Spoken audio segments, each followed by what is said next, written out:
our call on this morning. Well, let's dive into it. As you all know, we ended the year, came into the year with talking about tips for great business decisions. That was a great topic, I thought. Rather than just an emotional sharing of something that will make you feel good going into the year. And not saying you don't want nobody to feel good, so please don't get me twisted. What I wanted to do was just give you something to work with, because usually when people are going into a new year, they're focused. Everybody's leaving negativity behind, and you got health changes you're going to make. You're going to the gym and all those different things. So it's always when you're open. So this was a great time to share these things with you. And sometimes it be hard. Sometimes it comes across as hard. Sometimes it comes across as direct. Sometimes it comes across as challenging. But that's the way we want to give it to you. And that's the way, even with me, man, I mentor hard for those people literally that I work with. And I have people that I do work with. And, when I say mentor hard, it's not that I'm being hard intentionally. I'm challenging because I like to show you that you have a lot more in you than you think you do. Right? You have a lot more in you than you think you do, and I push you to places that I know you can go. And the reason, how do I know you can go? Because God is no respecter of person. He didn't give anything to any of us that he didn't give to you. So I know if it's something that I can do, it's something that you can do.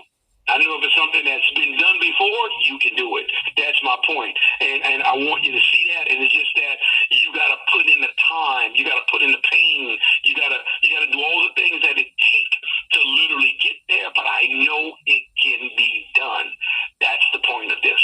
That's the point of pushing you. That's the point of even on these calls, giving you challenging information, never watering it down. And as I always told you guys, I've always told you guys, everybody can have their truth. I'm not a guy that's into manipulation, because I know some mentors and some people that mentor, they manipulate. See, but here's my thing. What prevents manipulation is validation. See, so if I can validate a point, then I'm not manipulating. That's not our intention. Our intention is to truly challenge you. But when we're sharing it with you, now we want to validate it for you. We want to be able to show you what's actually happening. So we're going to walk through what we've done, bringing us up to where we are today. If you remember, we started in on hone and believe. You have to literally get to a point where you're really locked in and you focus on what it is you want to do for that business decision, that great business decision you're looking to make. Define the decision. Have you literally taken time out and you've defined the decision? You mapped it out, you laid it out on what it is you want to do and how you want to do it. Think about the long-term and short-term effects. These were things for you to contemplate. How is this going to affect my life in the long term as well as the short term in terms of what I need to do? Assess the current situation. Assess where you are. You know where you are financially. You know where you are in terms of time. All of these things. You know where you are mentally. Are you prepared to take on a new business? Do you have the mental capacity? Do you have the bandwidth to even be able to move forward in that way? And last week, if you remember, we talked about identifying metrics. What types of data are you collecting along the way? But remember, we also talked about you have to have activity for you to collect data. So meaning that if you're not doing nothing, then you can't get nothing from doing nothing. That makes sense. You're not going to get, what you need to change, what you need to become better at, if you're not doing anything, right? But for those people that are doing things, making that, for example, for those people, if you're out there doing vending events, how can I get better? How can I sell more product, right? For those people that's marketing, for those people that's doing demos consistently, what can I do better in my demos to get people's attention? See, these are the things that you want to be able to do. Right? We talked about also knowing how to pique people's interest, right? When you're talking to folks, just piquing their interest, not giving them too much. I was telling you guys about my meeting. I had Friday. Guess what? Great meeting. Piqued the guy's interest. Actually, him and I communicated yesterday. Guess what? He's waiting for next steps from me. Hey, man, I'm on standby, waiting to hear from you, man, to see what we need to do next. See, that's what I'm talking about. It's a peak. Our meeting was just about getting your attention, and now the more that you want, you're gonna ask for it. Or you're gonna, you want more. You want to figure out more, rather than me trying to pour everything on you in one setting at one time, or somebody's coming to your table for 5 minutes, 2 minutes passing, and you just, oh my goodness, you trying to give them everything. No, I'm not. I'm giving you what you need to make a decision to purchase the product right now. That's all I'm doing. And if you don't, it's okay. Because watch this. It's the law of large numbers for me. I'm excited about all the other people that's going to be walking to this table. You see where I'm going with that? I want you to really think about that. That's how I'm moving. I'm here for numbers. If I'm doing an event and it's a big old women's thing or whatever's going on, man, I'm here for numbers. You're not gonna buy, that's all right. Somebody passing will. Then the next person, and that needs to be your mentality. I'm not here to just really give you everything. I'm here to pique your interest. So identifying metrics is very, very important, because you're able to get your system, put a system together so that you can literally take things to the next level. You ready for this? Our next thing for today on tips for great business decisions is this one right here.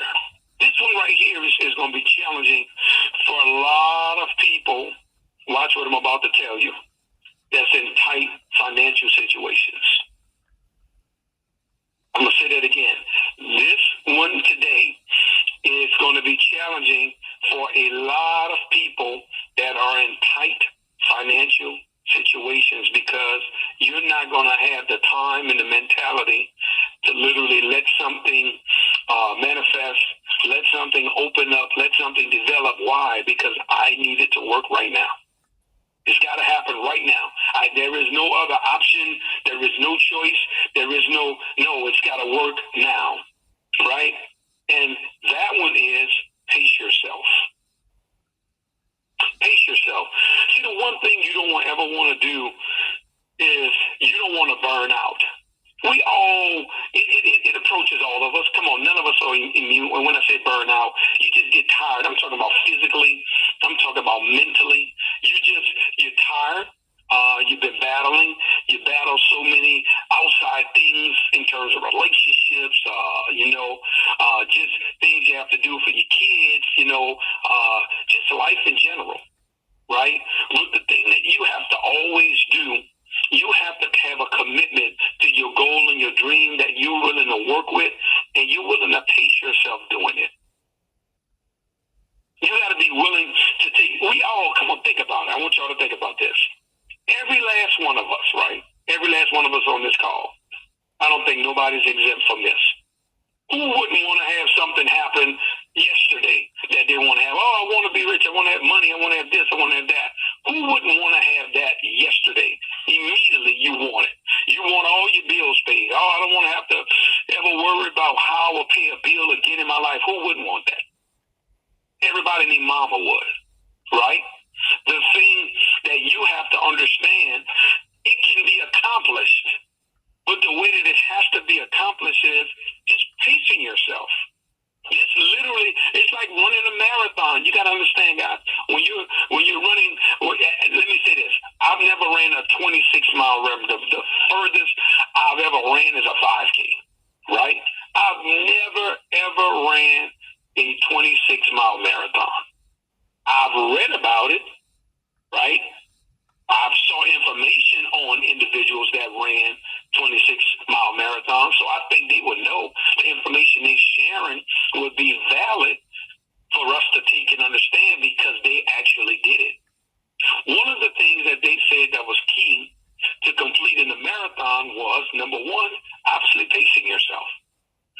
You have to pace yourself, get you a pace. You have to breathe. Breathing is important, right? Throughout the entire process. But you all are ready for this one right here?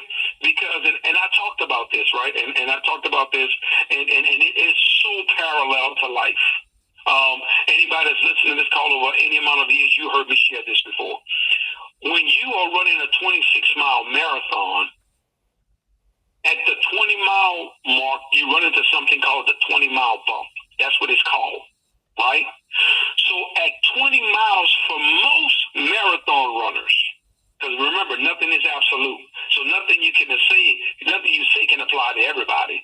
But the majority of marathon runners, they say at the 20-mile mark, once your body and your legs and everything has been moving and running for 20 miles, they say your body shut down. And now with your body shutting down, right, you are the last 6 miles, you are going off sheer will, determination, and it's all mental. It's no longer physical after the 20 miles. Everything is mental at that point. It is literally your determination of not giving up. No, I didn't came this far. I know my knees are hurting. My shins are feeling like they're about to fall apart. But I am going to finish this race completely. That's what it's like in business. You have to literally pace yourself. You have to get to a point where you're saying, I got a steady flow of activity that I'm going to begin to do, right? Don't look to do too much too fast, because most people, they jump out there and they get aggressive, right? And they burn out, just like a race. Think about it. If you was running the marathon and you came out the marathon blocks and you trying to run with the Kenyans and all them people who are always winning and keep up, or you keep it up in the beginning or running fast and, for the first 3 minutes, 5 minutes, and you keeping pace with them because you can run, and slowly you begin to fade and burn out, because you came out the gates too fast. Most people, especially when you got a challenging situation financially, you are very, very, very, very, very aggressive, right? And then you begin to fall off. Y'all know these people.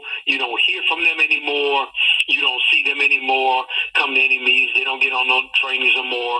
They don't come around. They're not excited about their product, their service anymore. None of this stuff. None of this stuff anymore. Why? They don't know how to pace themselves. They don't know how to work in a rhythm and really, really say to themselves, okay, here's what I'm going to do. I'm going to only do so much today, because here's what I know. I'm probably not going to turn around my financial situation today. It's going to be a matter of time. And trust me, you're talking to a guy that didn't work from behind before, guys. I didn't work when the house was in foreclosure. I didn't work when the car was repossessed. I didn't been in situations where we had $2 to our name, right? I didn't been in situations where we lost everything we had, $277. So I know what it's like. So you can't say I'm not talking to you from a place of experience. Right? I don't get it. I don't understand. I don't know how I feel, but I also know how to pace myself. But here's the thing too. You ready? And I know how to be consistent. Along with pacing yourself, you have to have a consistency, which is that rhythm. Like when you're running, you have to pace